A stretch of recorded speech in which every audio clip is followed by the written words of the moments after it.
Bonjour à tous, bonjour à toutes et bienvenue pour cette vidéo dans laquelle on va voir un répertoire complet pour les blancs sur l'italienne, à savoir l'italienne Dubov. C'est un jeu de Gambit que je vous propose, un jeu très agressif, inventé par le génial et toujours créatif grand maître russe Danil Dubov. Donc, E4, E5, KLS3, KLC6, Fou C4 et Fou C5. On va uniquement se concentrer sur ce coup. Il vous faudra une autre arme pour complémenter ce répertoire sur cavalier F6. Ça peut très bien être cavalier G5 avec l'idée de rentrer dans la Five Lever Attack, dans l'attaque Fegatello par cavalier F7 ici. Mais donc sur Fou C4, Fou C5, on va jouer C3, le coup inventé par un de mes joueurs préférés de tous les temps, Gioacchino Greco, le premier joueur professionnel de l'histoire, le maître italien de la Renaissance, qui jouait C3 il y a plus de 400 ans. Et donc avant de rentrer dans le vif du sujet de ce Gambit Dubov, on va voir deux parties de Greco pour savoir comment punir les noirs quand ils ne jouent pas parfaitement. Après C3, il y a un seul bon coup, c'est cavalier F6. Mais il y a 400 ans, on a joué D6 à Greco. Et comment est-ce qu'il a puni? Et bien simplement par D4 qui prend le centre. Il n'y a pas fou B6, ça perdra un pion. Ici, on peut simplement prendre un E5. Si on prend E5, qu'est-ce qu'on fait? Ben, dame prend D8 et on demande au noir s'ils veulent perdre le pion F7 après roi prend ou perdre le pion E5 après cavalier prend. Et s'ils prennent un E5 avec le cavalier, ce n'est guère mieux. Cavalier prend E5, D prend E5 et ici, qu'est-ce qu'on fait? Pas dame prend D8, roi prend D8, fou prend F7, mais encore plus fort, fou prend F7 d'abord, sur roi prend, on gagne la dame, et sur le meilleur coup, roi E7, on peut au minimum échanger, obtenir la même position qu'on aurait eu en prenant en D8 puis en F7, à un détail important près, c'est encore à nous de jouer. Donc sur D4, l'adversaire de Greco a pris, puis on prend. Alors on voit parfois certains maîtres ou même grands maîtres encore aujourd'hui jouer comme ça avec les noirs, mais c'est déconseillé. Alors leur idée quand même intéressante, c'est de jouer fou B6. Et donc c'est quelque chose d'hyper moderne, de très ambitieux. Les noirs disent aux blancs, ok je te laisse occuper le centre, parfait, mais je te l'attaque. Déjà le cavalier et le fou, et je vais aussi jouer fou G4 pour attaquer le défenseur de pion D4. Ce centre parfait est très fort tant que les pions sont côte à côte. On veut pouvoir les garder côte à côte. Pourquoi? Parce qu'ils contrôlent toutes les cases devant eux et ils sont prêts potentiellement à avancer de concert. Mais si on en avance un mais pas l'autre, on va faire des trous. Si on joue E5, on va donner les cases D5 et F5. Si on joue D5, on va donner les cases C5 et E5. Donc on veut les garder côte à côte et c'est pour ça que ici le meilleur coup est très instructif, c'est H3. Empêche fou G4, on est prêt à donner un tempo, ce qui est rare dans l'ouverture, donner un temps à ne pas se développer pour empêcher fou G4. Les noirs vont d'ailleurs avoir bien des problèmes à sortir ce fou et surtout on va pouvoir garder nos pions côte à côte. Sur cavalier F6, on va faire roc, pas cavalier C3, vous allez voir pourquoi. Sur roc, on va toujours pas faire cavalier C3. Ici, les blancs seraient positionnement gagnant s'il n'y avait pas une petite combinette, le fameux cavalier prend E4, avec l'idée sur cavalier prend E4, D5. Et ici, les blancs n'ont pas mieux que fou prend D5, prise et cavalier C3 en retour. Après quoi, la position est plus ou moins égale. Et donc, à la place de cavalier C3, on va jouer tour E1. Ici, si les noirs jouent un coup comme fou D7 par exemple, on joue juste cavalier C3, on a le centre parfait sans aucune compensation, on est positionnellement gagnant. Génial. Mais qu'est-ce qui se passe sur cavalier prend 4? Eh bien, on a une bien meilleure version que tout à l'heure, parce qu'on fait tour prend, D5, on fait fou prend, dame prend, cavalier C3 qui vient de B1, il n'est pas passé par E4, et après dame D8, on peut jouer D5, et on a une bonne initiative. Pour rien, les blancs sont juste beaucoup mieux. Mais donc sur ces prends, l'adversaire de Greco avait joué fou B4 échec, cavalier C3, cavalier F6, attaque le pion E4, mais Greco s'en contrefiche, petit roc, sacrifie ce pion pour l'avantage de développement. Fou prend C3, B prend C3, cavalier prend E4, tour E1, clouage, D5, et ici un moment très instructif. Greco comprenait déjà bien avant Morphy, 2 siècles avant Morphy, l'importance du développement et donc il voulait pas simplement regagner le pion en jouant fou D3, roc, prise, tour prend, fou F5.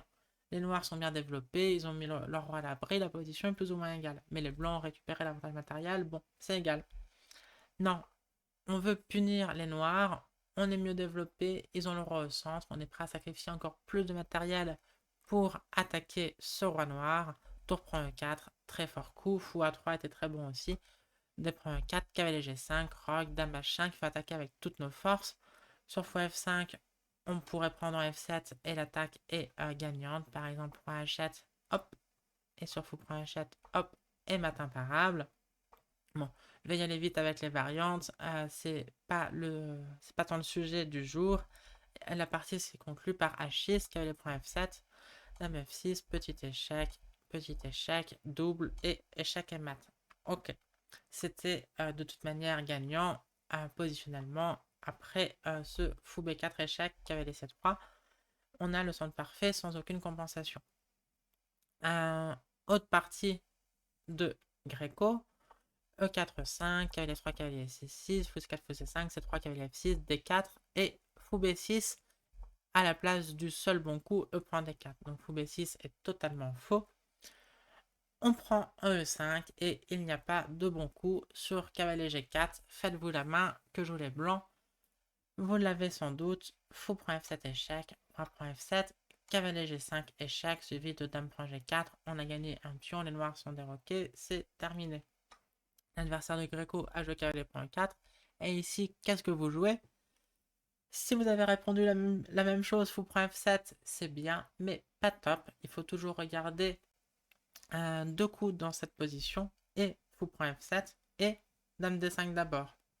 Et ici, fou prend F7 est bien, mais dame D5 d'abord est encore mieux. L'adversaire de Greco a simplement abandonné. Fou prend F2, c'est juste un échec de consolation. Après roi E2, on menace mat, on menace le cavalier. Le fou sera également en prise. Les noirs vont perdre une pièce. Et la partie. Donc voilà, deux parties de Greco en amuse-bouche. Et maintenant, on va rentrer dans le vif du sujet de ce Gambit Dubov. Donc, fou 4, fou 5, C3, cavalier F6, D4. Et sur pion prend D4, on va jouer l'incroyable B4. Un coup très très rare qui était quasiment inexistant jusqu'à la brillante victoire de Danil Dubov contre Sergei Karyakin qu'on va voir prochainement, enfin un peu plus tard dans cette vidéo, qui a eu lieu en 2020. Donc vous pouvez encore aujourd'hui surprendre vos adversaires en jouant B4. Je suis certaine qu'il y a plein de joueurs, même d'excellents joueurs de club, qui n'ont jamais vu ce coup. Pour comprendre ce coup, on va très brièvement regarder deux autres variantes traditionnelles. La vraie variante de Greco, c'est prendre D4 qui autorise ce fou B4 échec seul bon coup.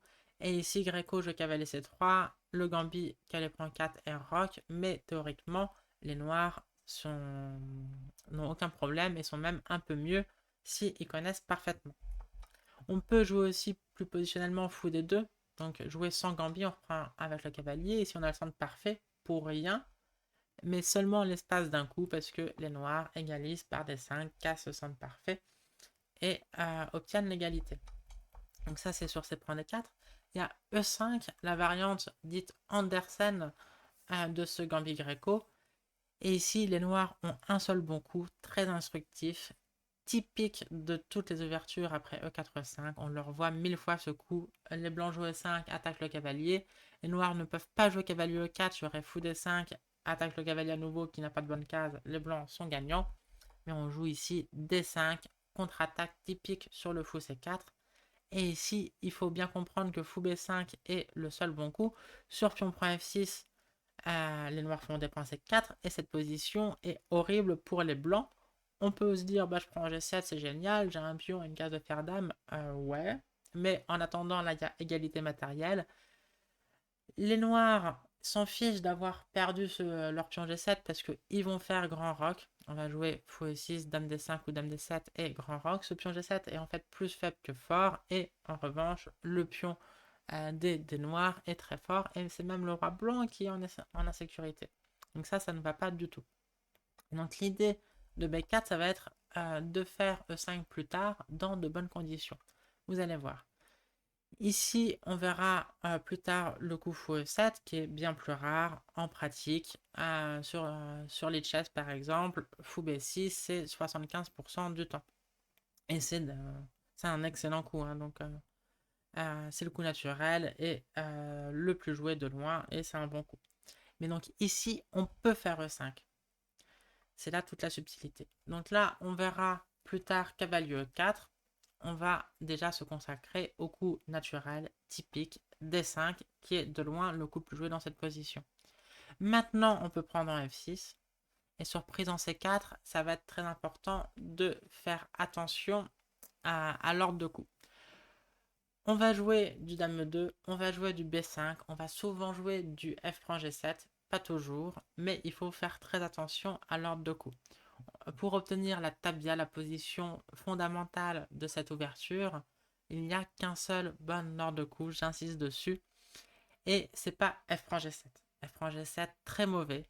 Après Dame 7 échec, on n'a pas de bon coup. Si on fait Dame 2, les noirs échangent les dames, on pourrait même jouer D3 échec ensuite intermédiaire.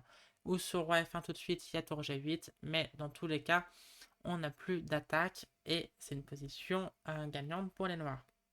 C'est pas non plus de jouer B5 ici. B5 perd de manière très instructive. Les noirs sacrifient ce cavalier en roquant. Et si on le prend, tour E8 échec, obligé de jouer roi F1, D3, et c'est un avantage gagnant positionnellement pour les noirs. Une pièce de plus certes, mais pas du tout développée. Les noirs ont déjà beaucoup de pions. Toutes les pièces actives, le rat blanc est au centre. Vous voyez, c'est un -2 malgré la pièce de moins. Donc ne vous trompez surtout pas. Si ça devient votre ouverture, l'ordre de coup va rentrer évidemment, aucun doute là-dessus, mais il faut savoir que c'est dangereux de se tromper. Bon, cela dit, c'est pas impossible si vous commencez par B5, votre adversaire ne trouve pas le sacrifice de pièces positionnelles. Mais bon, dans le doute, ne vous trompez pas. Dame 2 échec tout de suite. Un seul bon coup, fou E6. Et maintenant, on va jouer B5. Là encore, il ne faut pas se tromper. Si on prend en G7, tour G8, et sur B5, les noirs vont pouvoir jouer cavalier E7. Alors s'ils veulent, ils peuvent même être précis en jouant D3 d'abord, mais toute l'idée de ce B4, B5, c'est de mal placer le cavalier, voire même de le pousser à sacrifier comme on va voir. Et ici, s'il y a cavalier E7, ça ne va pas du tout. Donc il faut jouer B5 vraiment maintenant. C'est cette position qui est la position fondamentale, la tabia, comme on dit en utilisant ce mot arabe qui était utilisé déjà par les joueurs de Chaturanga, de Chatranj, il y a plus de 1000 ans. C'est la tabia donc de cette ouverture. Ici, le cavalier est attaqué. Il va devoir jouer, alors surtout pas en B8, hein, parce que on va prendre en G7, les noirs vont pas pouvoir faire petit roc, il va falloir qu'ils préparent le grand roc, donc le cavalier B8 est non seulement pas développé, mais empêche le grand roc. Donc, il ne peut pas aller en E7, il lui reste plus que A5 a priori, mais on va voir qu'il y a aussi l'idée de se sacrifier en B4. Donc, en fait, le cavalier peut aller en A5 ou en B4, deux possibilités, et les noirs peuvent jouer D3 intermédiaire ou pas, donc ça va faire 2 fois 2 possibilités. Sur cavalier A5 tout de suite, on va voir une partie récente entre deux joueurs à 2400. Il y a eu F' G7, tour G8, et simplement c'est prendre les 4 ici. Donc l'ordinateur donne tour prend G7 comme meilleur coup, petit roc. Alors bon, à partir de cette tablia, de toute manière, je pense que si vous connaissez bien les grandes lignes, enfin les idées, il n'y a pas besoin d'apprendre tout par cœur. Si vous connaissez bien les idées, vous connaîtriez bien plus que 99% de vos adversaires. Donc ici il y a eu fou prend D4, c'est déjà peut-être perdant, cavalier prend D4, dame prend D4, fou B2. Le matériel est égal, mais le rat blanc est plus en sécurité que le rat noir, et ce pion G7 c'est vraiment... il peut être faible, mais il peut aussi être très fort. Et là, protégé par le fou de case noir, il est juste très fort. Dame D3, fou F6, on est d'accord pour rentrer en finale, il n'y a pas de souci. Regardez aussi comme ce cavalier A5 est hors jeu, ça sera un grand thème de cette ouverture. Dame G6, Dame E5, Dame prend G2. Ok, on joue tour F1 tranquille. Les noirs ne peuvent pas roquer de toute manière. On va jouer cavalier C3 grand roc. Et au roi D7, cavalier C3, grand roc échec, roi C8, mais le roi à l'abri, pas vraiment, B6, abandon, parce que sur apprend B6, sur U, cavalier B5, menace mat, et sur dame C6, seul coup pour parer la menace, cavalier A7, fourchette. Une jolie petite partie sur cavalier A5 directement.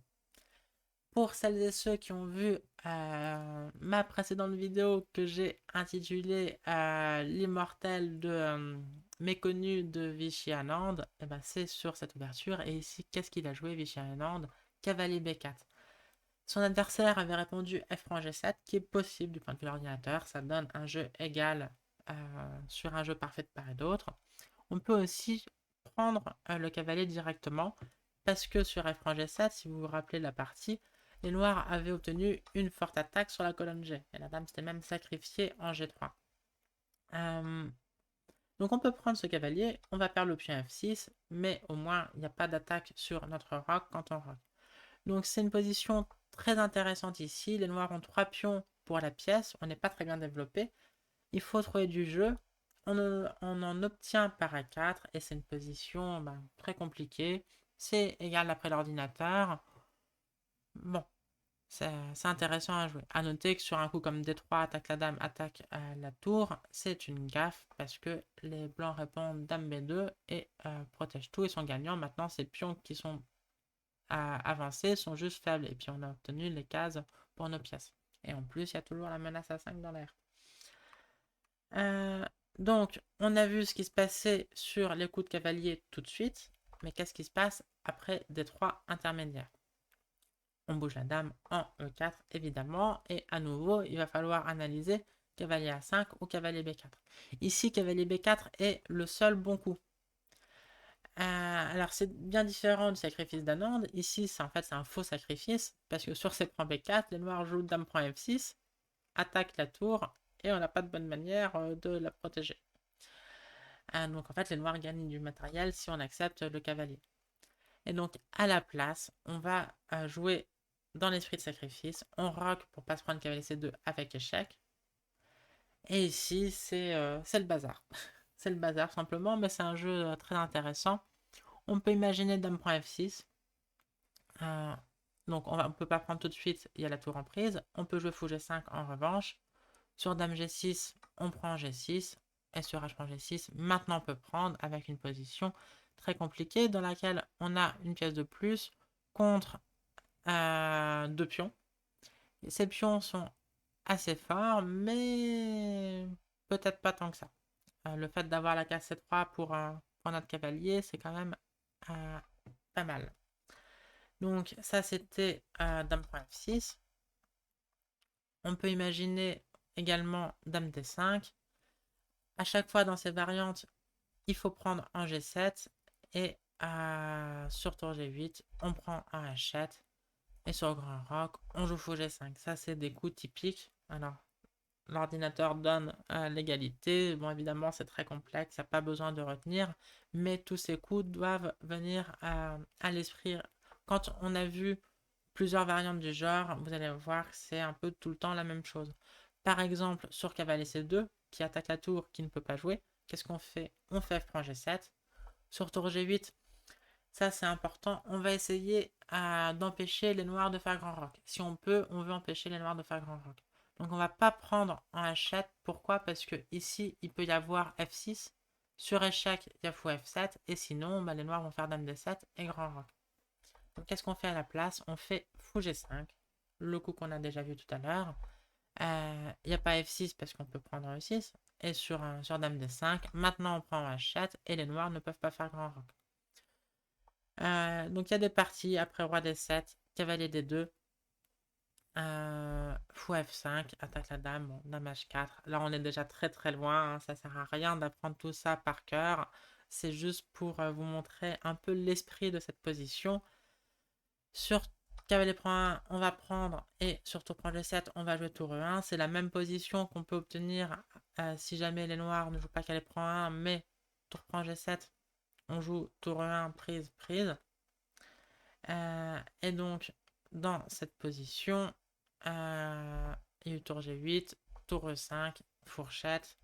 dame prend E5, cavalier prend E5, et les blancs sont gagnants. Bon, c'était juste illustratif après ce cavalier C2, donc on retient tous ces coups de F prend G7, tour G8, fou G5 précis, attaque la dame, il n'y a pas F6, et sur dame D5, dame prend H7, les noirs ne peuvent pas faire grand roc, et ensuite cavalier D2, tour E1, cavalier E4, on joue l'attaque comme ça. Donc ça c'est sur le meilleur coup, cavalier B4. Mais évidemment, le coup naturel, c'est pas du tout cavalier B4. Un cavalier B4, c'est le coup du connaisseur. On ne l'invente pas, à part si on est Vichy Anand. Donc le coup naturel, c'est cavalier A5. Et la bonne nouvelle, c'est que c'est perdant. Donc on prend en G7, tour G8. Et donc pareil que tout à l'heure. Pas dame prend H7, il y a F6. Et ensuite, les noirs vont pouvoir jouer dame D7 et grand roc. Et en cas d'échec, fou F7. On joue fou G5 d'abord. Il n'y a pas F6, il y a dame prend E6. Donc vous voyez, c'est un peu toujours la même chose. Dame D5, on prend en H7, roi D7, on fait petit roc. Le matériel est égal, mais ce pion G7 est plus fort que le pion D3, un peu équivalent. Le cavalier A5 est totalement hors jeu. Le fou B6, un peu dans une moindre mesure. Et le roi blanc est bien plus en sécurité que le roi noir. Donc là, le plan, c'est pareil que tout à l'heure, cavalier D2, tour E1, cavalier E4 et l'attaque de mat. Alors, on va voir juste une partie. C'est une partie de Blitz jouée en Title Tuesday, mais elle est très bien jouée de part et d'autre. Tour E8, cavalier D2, fou F5, attaque la dame. Dame H6, ok, tour E6, fou F6, on surprotège le pion G7, dame D6, attaque le fou F6 qui est cloué, est-ce que c'est grave? Bah ça a l'air un peu, ouais, mais en fait non, tour E1, tour prend F6 et dame H8, et on a perdu un fou, mais on va gagner une tour. Pas de bonne manière de protéger cette tour. Donc tour prend H8, on récupère notre dame, et on a une qualité de plus, et les blancs ont gagné la partie tranquillement en finale. Bon, peu importe, ils ont fini par gagner cette partie abandon. Ok, ça c'était la grande variante, à savoir 7 D5. Il y a aussi dans la partie liminale, dans la partie éponyme même, à savoir Danil Dubov versus Sergei Karakin, c'était le championnat de Russie 2020. Et il y a aussi le coup cavalier E4 tout de suite. Et donc, comme tout à l'heure, dans la variante Andersen, vous avez montré le coup fou D5. C'est pour ça que d'habitude, on joue D5. Sauf que là, contrairement à la variante Andersen, les noirs ont un coup. Le cavalier peut jouer, il peut même jouer en prenant un pion. Et donc, Karakin a joué cavalier prend C3. Prise en C3, pion prend C3. Et donc, ça, c'est pareil. Il n'y a pas besoin de connaître toutes les lignes par cœur. On a deux pions de moins. Le pion en C3 est un peu fébrile, mais en attendant, il est là. Il faut donc jouer dans l'esprit de Gambit, c'est-à-dire se développer avec gain de temps et préparer l'attaque sur le roi noir. Donc ici, qu'est-ce qu'on joue? Eh bien, fou G5. On se développe avec gain de temps. Un seul bon coup, cavalier E7, qui n'est pas un coup de développement. Ça tombe bien. Qu'est-ce qu'on fait? On fait roc. On a besoin de toutes nos pièces et aussi de mettre notre roi à l'abri avant de lancer l'attaque décisive. Ici, Karakin a joué H6 et c'est le plus précis. Parce que s'il fait roc, d'abord, tour 1 et H6 maintenant, ici, on peut sacrifier ce fou en jouant dame D3, très instructif, sur H prend G5, cavalier prend G5, et il n'y a pas de bonne manière de parer le mat sur un coup comme G6, on joue dame H3, et le mat est imparable grâce à ce fou qui cloue le pion F7. Et donc sur cavalier G6, on prend. Toujours ce même thème du clouage du pion F7. Donc, il vaut mieux jouer H6 tout de suite. Fou H4. Et ici, Karakin s'est trompé en roquant. Alors, il y a eu des parties par correspondance qui sont toutes terminées par la nulle après G5. Un coup qui a aussi été joué entre humains. Donc, autant par correspondance, ce jeu parfait de part et d'autre, grâce aux ordinateurs, c'est match nul. Autant entre humains, c'est bien plus facile à jouer pour les blancs. Ici, qu'est-ce qu'on fait? On sacrifie. Sur H prend, fou prend, on joue vraiment le sacrifice positionnel. Mais les noirs ont une autre manière de gagner la pièce. Alors ici, c'est peut-être la manière la moins intéressante pour les noirs ont une pièce de plus, certes, mais qui sont totalement ligotés. Alors, vous allez me dire que sur Calais des 5, on va voir, c'est d'autres manières de gagner la pièce. Hein. Donc, on vient de sacrifier le cavalier, mais ils prennent le fou à la place. Et donc, sur Dame prend, H prend G5, là, on serait vraiment perdant. Mais on peut reculer le cavalier en attaquant la dame, et cavalier E7. Mais donc, là aussi, les noirs ont une pièce de plus, mais sont ligotés. Donc, comme j'ai dit, par correspondance, c'est match nul. Il y a eu 10 parties, 10 matchs nuls, mais en over the board, en présentiel, c'est bien plus facile à jouer pour les blancs. On va juste voir une partie entre deux joueurs à 2300, championnat de Pays-Bas, championnat par équipe de Pays-Bas, fou F6, tour G8, et ici tour E1, visant à empêcher le seul coup libérateur des noirs D6 ou D5, on prendra en passant et on prendra le cavalier E7, et là c'est horrible. A5, c'est le coup de l'ordi pour trouver du contre-jeu. Ici, l'ordi préfère le coup Dame C1 pour viser le pion H6. Dans la partie, il y a eu Dame C2, mais même ça, très très dangereux. Après B4, Dame H7 commence à menacer des choses désagréables.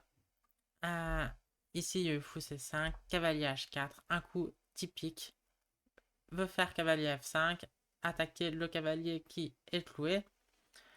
Donc encore plus fort hein, que de prendre en E7 parce que sur prise en E7, le roi prend et la dame protège. Donc cavalier H4 d'abord. Et ici, il y a eu tour A6 qui est une gaffe. L'ordi donnait encore tour F8 avec l'idée, tenez-vous bien, de sacrifier la dame. Bon, et ça tiendrait pour les noirs, bon, peu importe. Il y a seulement deux fous et quelques pions pour la dame, mais les noirs sont pas moins bien d'ailleurs. Peut-être même plus facile à jouer pour les noirs quand même. Mais bon, match nul d'après l'ordi comme d'hab. Donc il y a eu tout. Non, pardon. Ici, les noirs ont joué tour A6 dans la partie. Et c'était déjà terminé. Cavalier F5. Trop de pression. Prise en E6. Tour E7. Et abandon 2 coups plus tard. Donc bon. Pas besoin de tout apprendre par cœur. C'est juste pour vous montrer les grandes idées. Dans la partie, Karyakin a joué Petit Roc. Et Daniel Lubov a gagné une des plus belles parties, sûrement la plus belle partie de 2020. Je vais juste vous la montrer très brièvement, pas l'analyser en profondeur. Tour 1, Dame 8. Hein, donc là, pareil, on voit à quel point les noirs sont ligotés. Il n'y a pas d'autre mot. Hein. Aucune pièce ne peut jouer. Il n'y a pas de coup actif, il n'y a pas de coup libérateur. Jouer des 6, c'est trop dur. Enfin, à chaque fois, c'est juste prendre des 6 et le cavalier tombe. Donc on peut se déclouer pour menacer qu'elle prend des 5, mais évidemment, on refuse cet échange. Ici, l'ordi donne cavalier F5, mais on peut l'attaquer par dame D3. Et il faut voir que le meilleur coup, c'est de jouer D5 qui autorise de prendre D6. Bon courage, et puis ça reste égal. Mais donc, Karakin a joué à 5 pour essayer de trouver du jeu. Et là, fou F6, magnifique. Alors ce fou est imprenable parce que sur G prend F6, on reprend. Et F prend E7 est une grosse menace et c'est même pas la seule. Hein. On peut aussi juste vouloir faire mat. Donc le fou imprenable, A4, mais on s'en fiche, on joue juste fou C4, cavalier G6, dame D3, menace de prendre ce cavalier, bon, D5, prise. Et ici, dame prend G6, sacrifie la dame pour seulement 2 pièces mineures. Et finalement, Daniel Lubov a fini par l'emporter. On voit à quel point ces pièces étaient bien plus fortes que les pièces noires. Et là, il regagne même du matériel. Maintenant, avec 2 tours et fou contre la dame, c'est fini. Tour 5 au prochain coup, à forcer l'abandon. Donc je suis allé vite sur la fin parce que l'idée c'était pas d'analyser en profondeur cette partie, c'était vraiment de vous montrer les grandes idées de cette ouverture pour vous donner envie de la jouer. Il n'y a pas besoin non plus de trop connaître, hein, ça serait un peu tuer même l'esprit de cette ouverture que de vouloir apprendre toutes les lignes. Hein, c'est jouer un Gambit dans l'esprit de Gambit en sachant que de toute manière c'est très probable que votre adversaire, si tant est que ça soit pas un grand maître, connaisse absolument rien ou très très peu. En tout cas, moins que vous si vous avez regardé cette vidéo. Et donc, on va voir la dernière variante, à savoir fou E7 au, au sixième coup, après le coup B4. Mais juste avant, je vous rappelle mon stage. Les 6 et 7 avril, il y a déjà quelques inscrits, ça se remplit bien, hein, et c'est limité à 10 inscrits inscrites. Donc 6-7 avril à Asnières, stage complet, tactique, ouverture, stratégie finale. Le samedi soir, un apéro blitz dans un cadre convivial, grande salle, place de l'hôtel de ville à Asnières. Renseignements, inscription, donc contact at yoshatchess.com. Et je vous annonce aussi un petit tournoi mardi sur Lichess, organisé par un de mes élèves qui tenait à organiser ce tournoi sur Lichess, où vous pourrez m'affronter moi, affronter également notre chère Serafina, mon élève Spero Guinness et bien d'autres. Il y a déjà pas mal d'inscrits. On est 101 exactement pour être précis. Donc je vous mets le lien dans la description si vous voulez participer à ce tournoi de Blitz 5+2, tournoi format Arena, mardi à 20h. Ce mardi, on sera quoi, le 12 avril à 20h. Ok, revenons à notre Gambit bof. 4-5, 4-3, F6, 4-5, 7-3, F6, D4 prise et donc B4. Et ici, je vous ai dit que fou B6, c'est le coup le plus joué de loin. 75% sur les chess. Fou E7, environ 15%. Il y a d'autres coups comme Calais prend B4 ou quoi qui sont joués. Bon, les noirs obtiennent 3 pions pour la pièce, mais là, les pions, on s'en fiche à ce stade. Ils vont pas faire dame tout de suite. En revanche, les pièces de plus, quand en plus on a l'avantage de développement, c'est beaucoup plus important. Donc fou 7 c'est un coup tout à fait jouable, c'est solide. Alors c'est très peu joué, il n'y a quasiment pas de théorie. Si vous jouez B5 tout de suite, pas de souci, c'est quand même jouable. Par exemple, on peut jouer B5, cavalier A5, il faut jouer le fou, D5, E5, on peut tout à fait imaginer cette position. Position égale, ok. Mais moi, je vous recommande de jouer E5. C'est juste pour vous dire, si jamais vous vous trompez, on est dans un truc, il n'y a pas de théorie, c'est beaucoup moins critique que les variantes qu'on vient de voir, donc pas de souci. Ici, D5, c'est quand même jouable d'après l'ordi, mais c'est quasiment jamais joué parce que ça perd une pièce. Pion prend F6, et donc sur pion prend C4, pion prend E7. Alors après, l'ordi dit que les noirs peuvent sacrifier avec fou prend F6, et il y a des compensations, et puis il va y avoir des pions C3 et tout. Mais bon, on voit peu de joueurs jouer comme ça. Et ici, le meilleur coup, ça peut être sympa de le connaître, c'est B5, contre-attaque sur le cavalier C6. La position est un peu compliquée, mais en pratique, je crois que c'est quand même très sympa à jouer pour les blancs. Par exemple, si on prend C3, puis on prend C6, et vous voyez déjà la jauge qui s'affole. Bon, évidemment, les noirs ne veulent pas changer les dames, mais en même temps, sur rock, on va juste rocker. Et ces deux, c'est jamais grave, hein. Par exemple, un truc comme ça. Et on a une excellente position, même totalement gagnante. D'après l'ordinateur, on a deux pièces mineures pour la tour. Et nos pièces mineures sont très bien placées, très actives. Avec notamment ces fous bien braqués sur la loi. Donc sur E5, le grand coup, c'est cavalier E4. On joue B5 maintenant. Ici, il y a eu deux parties de très forts grands maîtres, Hari Krishna et Vladimir Kramnik, qui ont joué tous deux une gaffe, à savoir D5. Perd une pièce de manière très instructive. Pion prend D6, cavalier prend D6. Pion prend C6, cavalier prend C4. Et là, la petite combinaison, c'est prend B7, force ou prend B7. Et enfin, dame à 4 échecs. Dame prend C4, alors c'est encore compliqué, mais c'est une pièce de plus et vous voyez la jauge, c'est gagnant. Et d'ailleurs, les blancs ont gagné dans les deux parties. Donc D5 perd une pièce. Cavalier A5 est le meilleur coup. Comme j'ai dit, pas très critique comme variante, hein, mais ici on joue fou D3, c'est le coup naturel. Cavalier prend C3, pas forcément le seul coup, mais là aussi c'est assez naturel de vouloir jouer avec les pions de plus. Et ici, juste une manœuvre à connaître, très jolie. Bon, on pourrait roquer, mais c'est un peu passif. Dame A4 est très fort, gagne un tempo sur le cavalier. Et sur B6, on roque maintenant parce que on a notre dame qui est prête à bondir à la loi. Par exemple, en cas de roque, on se trompe pas de case, on joue dame E4, fourchette entre le mat et la tour A8, on est gagnant. Et sur fou B7 qui empêche dame E4, on joue dame G4. Attaque le pion G7 et sur roque, fou H6 et on est gagnant aussi. Donc bref, il n'y a pas trop de théorie parce qu'il n'y a quasiment pas de partie après ce fou E7, enfin beaucoup moins que sur fou B6. Et donc pas besoin d'apprendre par cœur trop de choses, juste retenez ces quelques idées.